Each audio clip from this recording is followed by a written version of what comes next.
নমস্কার প্রিয় দর্শক, আমি আরজা কিচেন থেকে আবারও হাজির হয়েছি নতুন একটা রেসিপি নিয়ে। আজ আমি আপনাদের সাথে সজনে ডাঁটা দিয়ে পটল আলুর পোস্তর রেসিপিটি শেয়ার করব। বন্ধুরা, আমাদের বাঙালির প্রায় গৃহস্থ বাড়িতেই নিরামিষ দিনে যে কোনো রেসিপির মধ্যে সবার আগে কিন্তু নিরামিষ পদের মধ্যে পড়ে পোস্তর রেসিপি। তা সে যে কোনো সবজি দিয়ে যে কোনোভাবেই তৈরি হোক না কেন। এই রেসিপিটি শিখেছি বন্ধুরা আমি আমার মায়ের কাছ থেকে। খুব সিম্পল আর সহজ সরল একটা রেসিপি।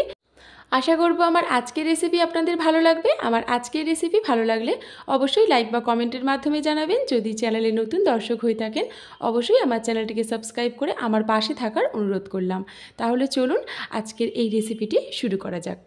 সবার প্রথমে গ্যাসেতে একটা কড়াই গরম হতে দিয়েছি। কড়াইটা খুব ভালো মতো গরম হয়ে গেছে। এতে দিয়ে দেব 1 টেবিল চামচ মতো সাদা তেল।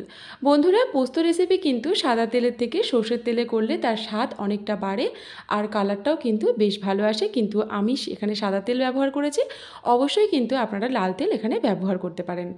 এবার তেলটাকে খুব ভালো মতো গরম করে কড়ার চারপাশে লাগিয়ে নেওয়ার পর এতে দিয়ে দেব লম্বা করে কেটে নেওয়া আলুগুলোকে কিন্তু বন্ধুরা আমি খুব বেশি মোটাও করে কাটিনি, আবার খুব বেশি পাতলা করেও কাটিনি। একটা মিডিয়াম সাইজ রেখে লম্বা লম্বা করে কেটে ভেজে নিচ্ছি।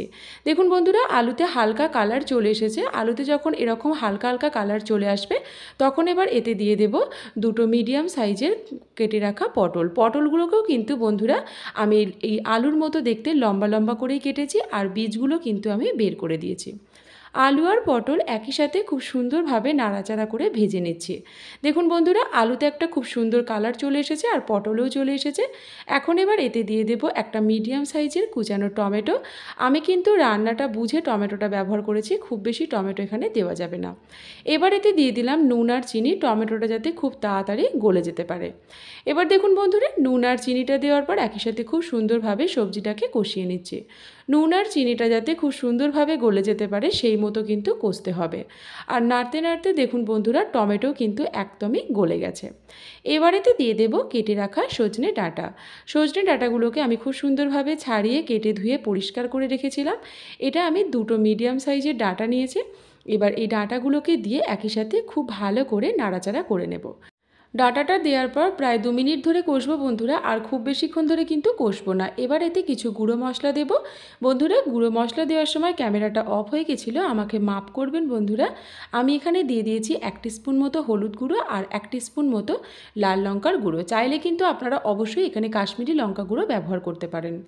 এবার গুঁড়ো মশলাটা দিয়ে বেশ কিছুক্ষণ হালকা আঁচেতে খুব ভালোভাবে কষতে হবে। গুঁড়ো মশলাটা দেওয়ার পর বন্ধুরা কখনোই আঁচের জোর একদমই বাড়াবো না।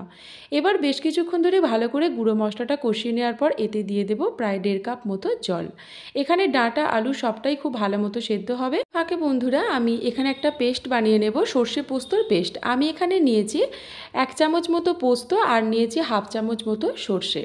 আমি এখানে সাদা সর্ষে নিয়েছি বন্ধুরা। এবার দেখুন বন্ধুরা, সর্ষে পোস্তটা বাটার পর এবার ঢাকাটা খুলে দিয়েছি। জলের পরিমাণটাও কিন্তু অনেকটা কমে গেছে। ডাঁটা আলু কিন্তু খুব ভালো মতোই সেদ্ধ হয়ে গেছে। এবার এতে দিয়ে দেব বেটে রাখা পোস্ত আর সর্ষেটা। এবার সর্ষে পোস্তটা দিয়ে বাটি ধোয়া জলটা কিন্তু অবশ্যই ব্যবহার করবেন। এবার সর্ষে পোস্তটা দিয়ে একটু নাড়াচাড়া করে ভালোভাবে মিশিয়ে নেওয়ার পর এতে দিয়ে দেব 1 চামচ মতো সর্ষের তেল। বন্ধুরা, আমি এখানে রান্নাটাতে সাদা তেল ব্যবহার করেছি, কিন্তু লাস্টে রান্নাটা একটুখানি সর্ষের তেল ব্যবহার করলাম রান্নার স্বাদ একটু বাড়ানোর জন্য। দেখুন বন্ধুরা, একদম রেডি হয়ে গেছে পরিবেশনের জন্য। গরম গরম ভাতের সাথে নিরামিষ দিন হোক বা যে কোনো দিনেও আপনারা এই রেসিপিটি পরিবেশন করতে পারেন। এই রেসিপিটি নিয়ে বন্ধুরা বলার কিছুই থাকে না। আশা করব আমার আজকের রেসিপি ভালো লেগেছে। সবাই ভালো থাকবেন, সুস্থ থাকবেন। আমার আজকের রেসিপিটি দেখার জন্য সবাইকে অনেক অনেক ধন্যবাদ।